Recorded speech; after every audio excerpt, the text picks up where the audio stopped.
Alors aujourd'hui, c'est le jour de délivrance. Nous allons expérimenter, n'est-ce pas, la délivrance par le nom de Jésus-Christ. Votre délivrance se trouve en Jésus seul. Jésus est venu pour que tu sois libre. C'est pourquoi Paul se plaire a dit qu'il n'y a plus de condamnation pour celui qui est en Jésus. Et ce matin, Jésus va démontrer encore sa puissance en te libérant de tout type de chaînes qui t'avaient lié. Mais bien mes frères et sœurs, il y a dans la vie de plusieurs personnes encore des chaînes. Plusieurs personnes encore semblent à l'apparence être libres, mais alors que spirituellement sont encore par moments liés. Les démons qui habitent le corps sont spirituels et on ne peut les voir à l'œil nu. Alors tu ne peux voir quelqu'un et puis déterminer si la personne est possédée ou pas. Mais tu peux regarder la vie de la personne pour savoir si le fonctionnement de sa vie est normal ou si c'est anormal. Alors, si je te demandais d'examiner ta propre vie, tu pourras par la réponse que tu me donneras me dire si tu as besoin d'une délivrance ce matin. Par exemple, est-ce que ta santé est normale et parfaite? Par exemple, est-ce que tu sens que le cours de ta vie, depuis 2 années ou 3 années, est-ce que c'est normal ou anormal? Par exemple, est-ce que tu as le sentiment que ce que tu vis est quelque chose de normal? À partir de là, nous pouvons en déduire qu'il doit avoir obligatoirement une intervention de Dieu dans ta vie. Tout homme est appelé à marcher droit. Mais dans cette synagogue, cette femme ne marchait pas comme tout le monde.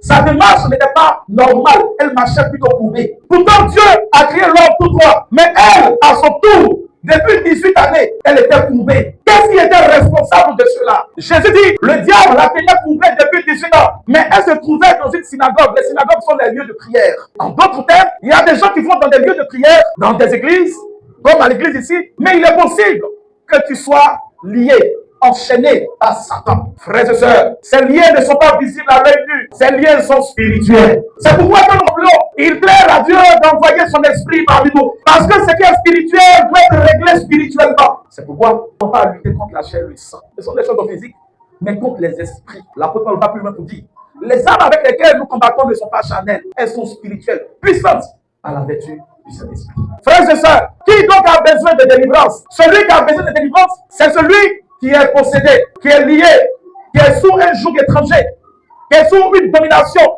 qui est sous une autorité démoniaque. Une telle personne a besoin de délivrance. Le Fils de l'homme a apparu pour détruire les œuvres du diable. S'il existe des œuvres du diable dans ta vie, elles seront détruites ce matin au nom de Jésus. Ton amen n'est pas bien. Frères et sœurs, quand un frère ou une sœur se sent malade, elle pense tout droit à prendre le chemin de l'hôpital. Mais pourquoi est-ce que quand nous sommes malades spirituellement, nous ne cherchons pas aussi le chemin pour la liberté? Alléluia. Alors permettez-moi de vous donner quelques cas dans la Bible. La nécessité d'une délivrance. Je vais prendre un cas qui est très flagrant. Le cas de Judas Iscariote. Qui a connu Judas? Tout le monde. À partir des histoires de la Bible, de l'Évangile, nous savons que Judas est celui qui a trahi Jésus. Mais est-ce que vous savez que Judas n'a pas trahi Jésus de lui-même? Judas a trahi Jésus à cause d'un esprit, un démon qui est venu l'habiter. Alors, sur cette terre, nous connaissons des traites, des gens qui trahissent les gens. Peut-être même tu en fais partie. Nous connaissons des gens qui calomnient. Nous connaissons des gens qui veulent et qui pensent du mal des autres. Mais pour eux, c'est normal. Alors que Judas, pour qu'il puisse trahir, Jésus dit parmi vous, il y a quelqu'un un démon. L'acte de Judas n'était pas de lui-même, mais c'est parce qu'il était habité par un démon. Alléluia. Et sachez, quand vous êtes habité par des esprits impurs, leur but, c'est de détruire votre vie, c'est de détruire votre carrière, c'est de détruire votre ministère, c'est de détruire la destinée que Dieu vous avait donnée. C'est pourquoi Judas était aussi prédisposé pour être apôtre. Mais Satan l'a traîné dans la trahison. Et après la trahison, Judas s'est pendu les morts. Gloire à Jésus. Toute forme de trahison, toute forme de calomnie ne vient pas de l'Esprit de Dieu, mais ça vient de l'esprit qui t'habite. Judas, s'il avait reçu une délivrance bien avant son acte, il allait être sauvé. Mais Judas était le type de personne qui pensait que tout allait bien. Judas pensait qu'il pouvait trahir Jésus, puis rien n'allait se passer. Est-ce que tu es avec moi? Certaines personnes pensent que tout va bien et que leur comportement est normal, alors que cela est téléguidé par des esprits. Ton manque de respect est téléguidé par des démons. L'orgueil est téléguidé par un démon. Mais il te téléguide pour ensuite te détruire. Ensuite, détruire ta carrière, détruire ta vie. C'est pourquoi il y a nécessité de chercher la délivrance. Le diable est méchant. En Marc chapitre 5, il a habité un homme que la Bible ne cite pas le nom, mais cite son village à partir de lui.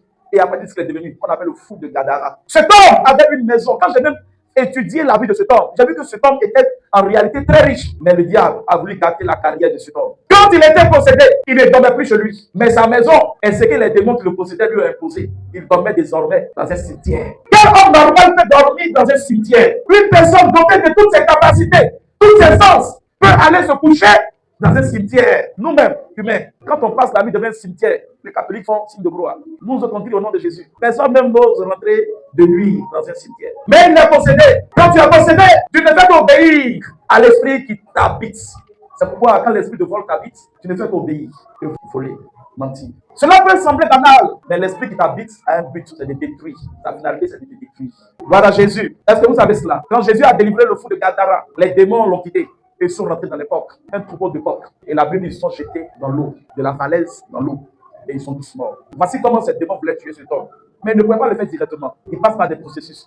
Mais comme l'animal n'a pas d'âme, donc pour lui faire du mal, c'est beaucoup plus facile. Ils sont rentrés dans les animaux, ils sont partis, ils les ont tués comme ça. Gloire à Jésus. Ce matin, tu seras libéré de tout démon. Les chaînes seront brisées au nom de Jésus. Ton amène n'est pas bien. Alléluia. Nous allons dire quelque chose qui va peut-être vous faire un peu rire, mais c'est une réalité. Écoutez, quand nous parlons de la délivrance et de la femme qui souffrait depuis 18 ans, qui était courbée, elle était courbée au point où, pour tous ceux qui étaient là, c'était normal. Souvent, les démons et les cas de cette personne, on pense que c'est normal. On pense que tu souffres là, c'est normal. Il a fallu que Jésus arrive là pour montrer que ce n'est pas normal qu'elle soit courbée. On dit que tu échoues à tes concours là, ils disent que c'est normal. Tu échoues à tes examens, on dit que c'est normal. Tu entreprends de marcher, de cheminer avec quelqu'un, à chaque fois, ça échoue. Et on dit que c'est normal. La femme était courbée, mais elle était à l'église. Et je n'aimerais pas être à la place du pasteur de cette femme. Parce que le pasteur de cette femme, touche qu'elle avait la salue. Mais elle souffre, mais la salue. Et le jour où Jésus décide de délivrer la femme, il vient se présenter devant Jésus pour dire pourquoi tu l'as guéri.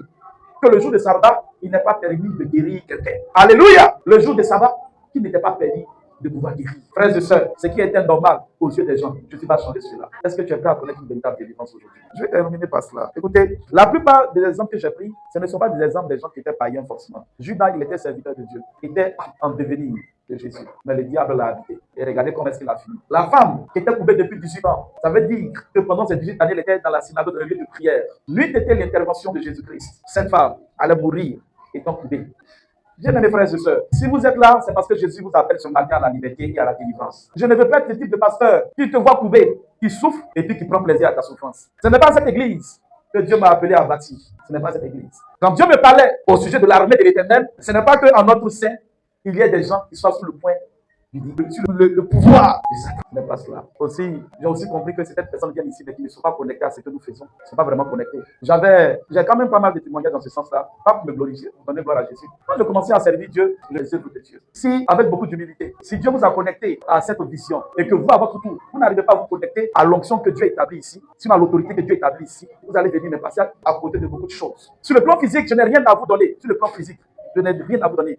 Mais sur le plan spirituel, j'ai beaucoup de choses à vous communiquer. Sur le plan spirituel, j'ai beaucoup de choses à vous communiquer. Ça m'arrive plusieurs fois. Mais si toi, tu es dans l'église ici, on est tous ensemble ici, et que tu ne reçois rien de moi, c'est que ta façon de te connecter, c'est un peu bizarre. Aujourd'hui, là, ce sera ta délivrance. Alléluia. Frères et sœurs, si vous êtes ici et que vous constatez que rien ne bouge, c'est votre connexion un peu douteuse, un peu bizarre. Alléluia. Il y a des êtres humains sur la terre, des êtres célestes qui habitent des corps humains. Ils sont semblables à l'eau de la piscine de Bethesda. Ils doivent se connaître, obtenir la guérison. Il y a des êtres célestes que Dieu a fait habiter un corps terrestre, qui provoquent des grandes visitations. Et ça, c'est Dieu qui l'établit ici. Ce n'est pas moi qui l'ai choisi, c'est Dieu qui l'établit ainsi. Si tu ne reçois rien de ces êtres, c'est parce que ta connexion n'est pas bonne. Est-ce que tu es avec moi? La Bible dit celui qui se jette de premier dans la piscine obtient quoi? Guérison. C'est quelques rares fois où Jésus est venu une seule fois. Lui-même vers un homme qui était perdu des pieds parce qu'il avait du mal à se connecter. Mais quiconque se connecte. S'il vous plaît. C'est la raison pour laquelle aujourd'hui, je suis en train de déclarer que l'Éternel va redresser ta vie comme il a redressé cette femme. Dans son nom, ta vie, Dieu va redresser tes finances sur la terre. Dieu va redresser ta